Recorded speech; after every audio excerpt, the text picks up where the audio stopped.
Combien de fois nous vivons des choses auxquelles nous n'étions pas préparés? Quand David vit ça, c'est sûr, il est en train de dire, je rêve, quand j'ouvrirai les yeux, je suis sur un lit, je dis, quel cauchemar j'ai fait. Mais ce n'est pas un cauchemar, c'est la vérité. Quatrièmement, David a la tête baissée. Et ça, c'est les combles.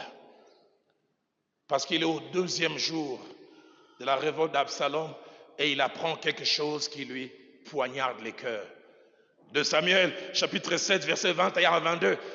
Achitophel, dans son côté stratège, il vient dire à Absalom, pour abaisser David, tu dois aller avec toutes ses concubines. Et tu dois les faire au vu et au su de tout le monde. Et la Bible dit que c'était presque sur une colline. Et on appelait les concubines de David et l'une après l'autre. Mansanga, viens. Kambale, viens. Et David, là où il était, il a appris. Mansanga est allé.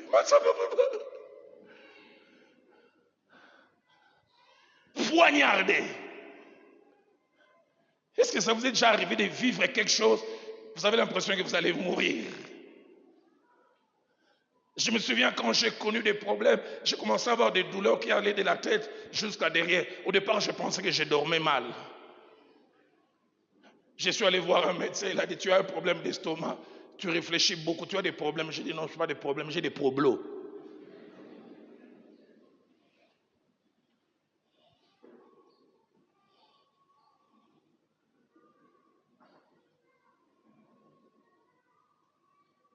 Dernière des choses qui a fait que David ait la tête baissée, et lui-même en parle, dans ses psaumes 3 au verset 3, non seulement qu'il a des ennemis nombreux, mais il entend les pronostics des gens. Lui-même, il dit que mes ennemis sont nombreux, et puis il ajoute, il y a ceux qui disent de moi, plus de salut pour lui en Dieu. Ça en est fini de David. Ils l'ont vu fuir devant Absalom. Ils ont vu comment Absalom l'a humilié. Les gens disent, il n'y a plus match. C'est fini. Une version dynamique en anglais, il dit, même Dieu ne peut rien faire pour lui. Les problèmes, non pas seulement que c'est dit, le problème c'est qu'on entend cela. Ah, vous savez, quand vous avez des problèmes, des fois c'est bon de ne pas entendre ce que les gens disent. Quand j'ai eu des problèmes dans l'église où je suis resté plusieurs années, j'ai entendu quelqu'un m'a rapporté les paroles d'un papa, il dit, Dalo Nzala, Moutikosongi Saye, Arosonga wa genou à cause Nzala. Je dis, comment on peut être méchant à ce point?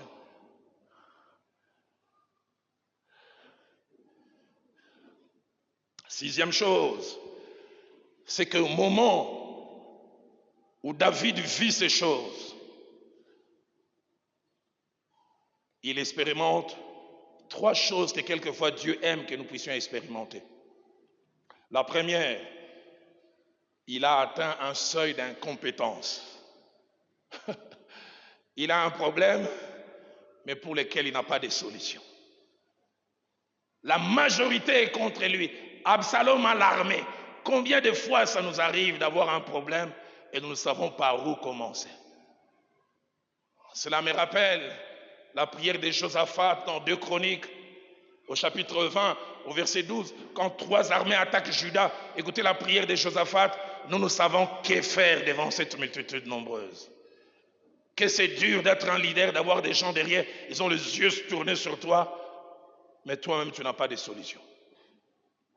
Deuxième chose que David expérimente que Dieu aime, c'est qu'il arrive à un niveau où seule l'intervention de Dieu peut changer les choses. Combien de fois ça nous arrive, pas nous sommes à un niveau, nous savons que l'humain ne peut rien faire. Nous-mêmes, nous ne pouvons rien faire. Il ne nous reste plus que Dieu. Mais j'aimerais dire à quelqu'un, quand il ne te reste plus que Dieu, il te reste l'essentiel.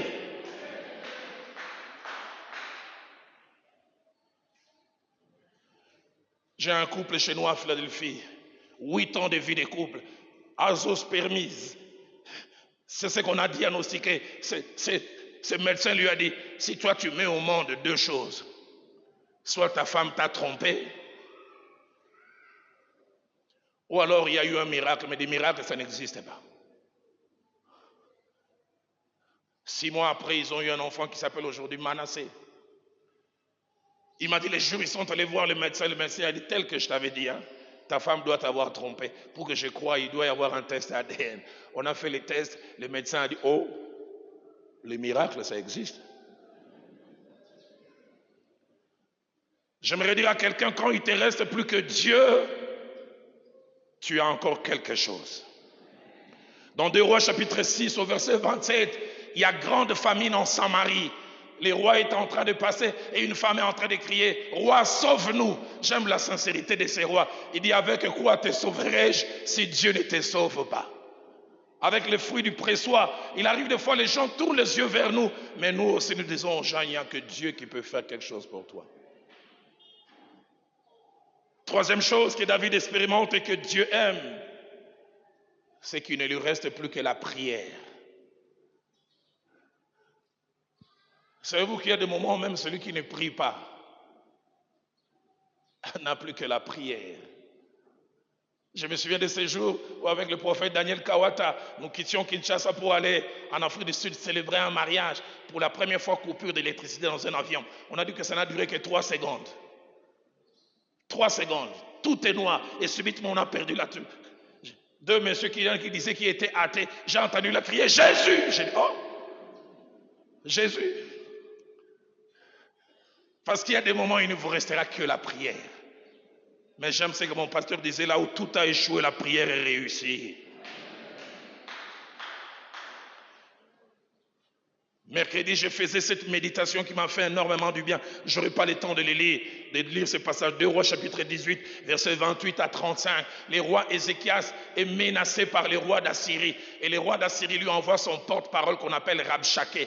Et Rabshakeh vient faire 2 choses. La première, il amène une lettre pleine d'injures.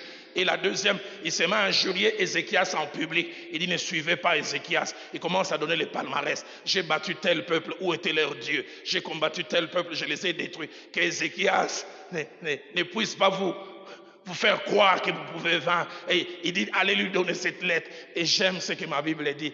Ézéchias prit la lettre et il alla la déployer au temple. Les commentateurs juifs, ils ont dit, il a amené ça en disant, Dieu, lis toi-même. Lis toi-même. Lis toi-même. Il y a des moments où on n'a plus rien à faire. On prend simplement ces résultats des diagnostics. On amène ça dans la maison de Dieu. Seigneur, lis toi-même. Seigneur, regarde leurs conclusions. J'aimerais dire à quelqu'un, quand il te reste plus que la prière, tu n'as pas tout perdu. Et je voudrais conclure en ce jour, 7e chose, malgré la hauteur du défi et la taille de l'adversité, David fait 2 choses. Non seulement qu'il prie, mais on sent au fond de lui qu'il a encore la foi en Dieu et qu'il n'a pas perdu quelque chose d'essentiel dans notre marche, l'espérance.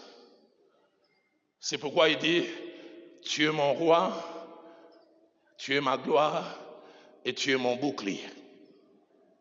Je ne comprends pas tout, mais tu restes ma gloire. Je ne sais pas comment tu vas faire, mais tu es mon bouclier. Mais sa foi, c'est aussi dans sa prière, il dit, tu relèves ma tête. Tu peux changer cette condition. Quand, je ne sais pas. Comment, je ne sais pas. Je demande à quelqu'un, ne perds pas la foi. Quelles que soient les circonstances. 8e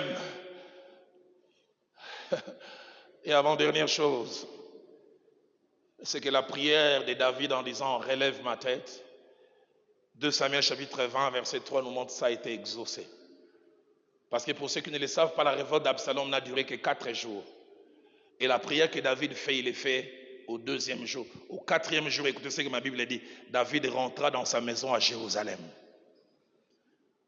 Parce qu'Absalom a été accroché par un arbre térébinthe. Vous savez, quand Dieu veut intervenir en votre faveur, il peut même utiliser les éléments de la nature. Au départ, ce n'est même pas un militaire qui a touché Absalom. Absalom venait avec son cheval, avec ses beaucoup de cheveux, paf, accroché.